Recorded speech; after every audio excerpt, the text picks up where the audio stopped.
So we're like a war horse. We run to the fight. We're drawn to it, and too often look for too many hills to die on. So there's some people that's not a problem. But unfortunately for most people, Jefferson's right. We will suffer evil as long as the evil's sufferable, instead of righting ourselves, as he said, by abolishing the forms to which we're accustomed. Well, that, I think, is the underlying reason why Barna's survey is once again right, even in the face of immense evil. Now, it's a spectrum, right? Because there are those on the scale from one end to the other of just, can't be bothered to pay attention at all, no matter how bad the evil is, on one end of the spectrum, to the slightest sign of evil, and we're willing to stand up against it on the other end of the spectrum.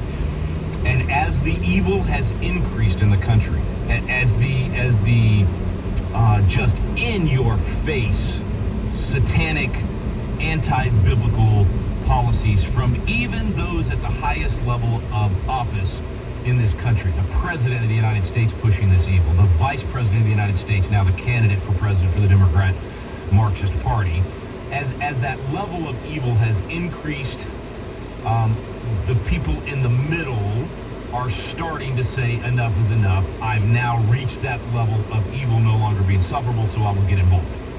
But despite that, here's what Barna's survey says. Okay, so this is, well, sounded like, I started to say Steve Harvey, but what was the guy that was the Family Feud host all those years? Richard, can't remember his last name. Anyway, survey says, so here we go.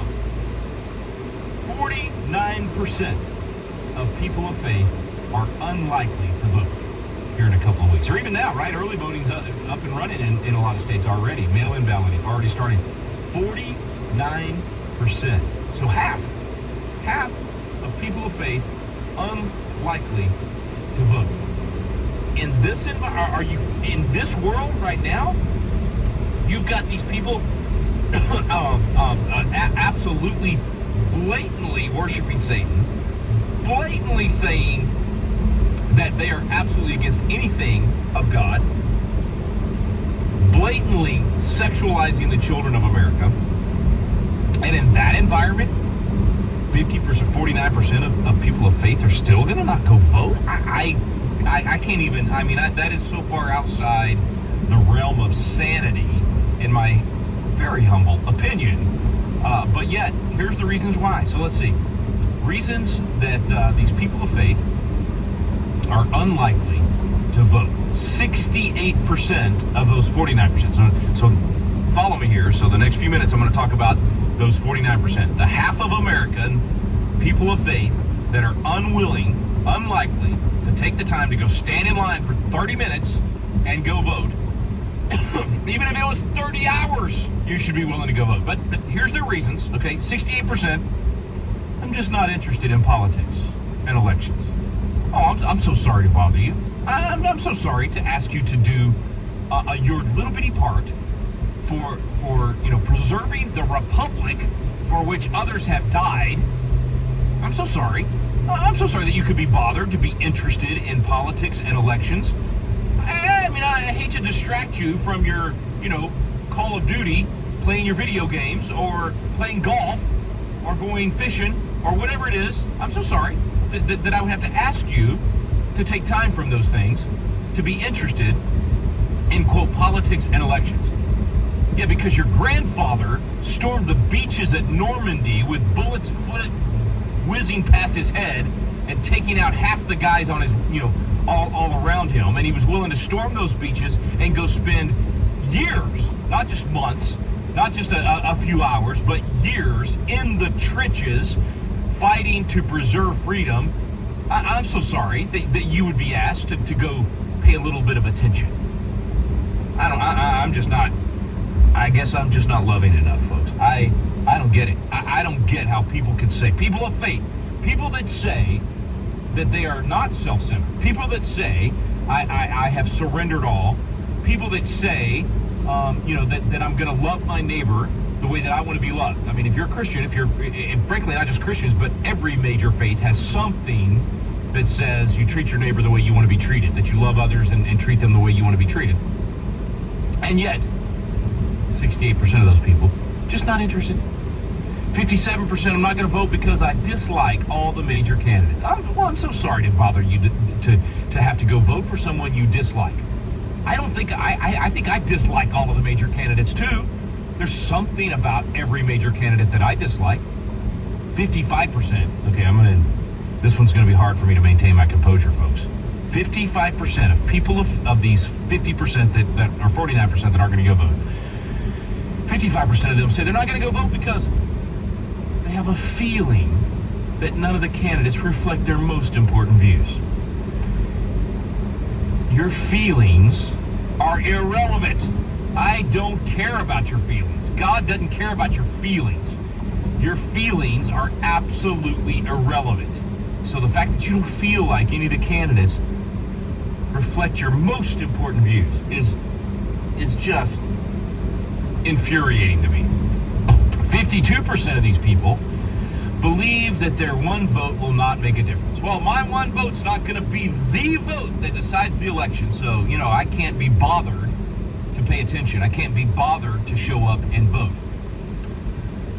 All right, I'm trying to hold it together here, folks. Trying to hold it together. 50% of these people say that the election has become too controversial. I'm just not comfortable. It's just too controversial for me. I just can't handle the conflict. Are you kidding me? Are you kidding me? You're living in a country where the freedoms we have were paid for with the blood of patriots that were willing to march 9 miles to attack the Hessian soldiers after crossing an icy Delaware River. A third of them did not have boots. They wrapped their feet in burlap, and you can follow them by the blood in the snow. They did this after 90% of the troops deserted them. So they went from 25,000 down to, I'm talking about Christmas of 1776. They're down to 2,500 troops. They've just had their tails whipped by these same Hessian soldiers just a few weeks before in New York, almost wiped out. And every nation says, I'm not going to help you. Most Americans that say it's all over. There's no point in this. And these 2,500 patriots followed George Washington across that icy Delaware River. The password that night was victory or death. They marched 9 miles. They rout the Germans and create this comeback where now within a few weeks they swell back up to 15,000. Those are the kinds of people that secured your freedom. We're talking about people that sat in trenches for months at a time. At the Battle of the Bulge, they froze everything on themselves in order to secure your freedom, and you just don't think your vote's going to make a difference. The election has become too controversial. These are the reasons that people of faith, I'm not even talking about the heathen right now, I'm talking about the people of faith that are sitting next to you at church on Sunday morning, can't bother themselves to go vote. I mean, that's what George Barna's survey shows us. And yet, the people on the left, they're certainly willing. They're certainly willing to go vote. They're not just willing to vote. They're not just willing to pledge their lives, their time to go vote. They're willing to pledge their fortunes. They are donating to the candidates of their choice. They are donating to the causes that are undermining everything that those people I just talked about were willing to die for. And we can't be bothered to vote because it's just too controversial. We don't want to be uncomfortable.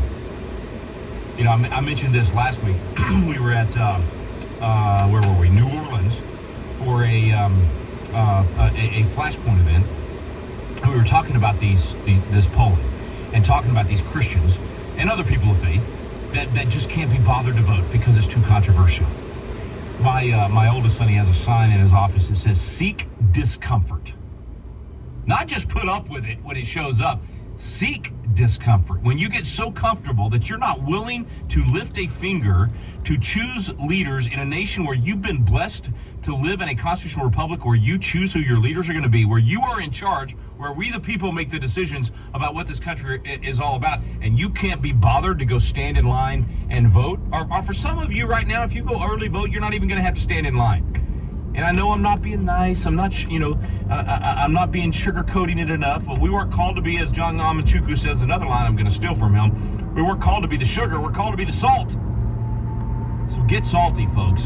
Don't be part of this wimpy part of the people of faith of this country they're unwilling to even lift a finger. Well, I could go through all these other reasons. They believe the election's going to be rigged.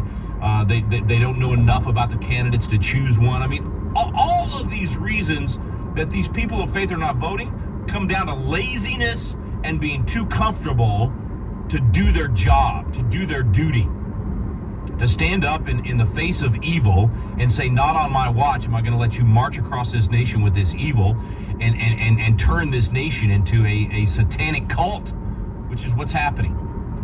So, to all you people that are unwilling to take the time, today my goal is to shake you from your slumber and essentially stick a cattle prod on one of your cheeks. I don't know, pick one of the four, and shock you into getting off of the couch, off of the golf course, out of the bass boat, out of whatever you're too busy to do. And I'm not saying any of those things are bad. Look, my father-in-law loves to fish, but he also votes. He also served as justice of the peace in our community. So it's okay to play golf.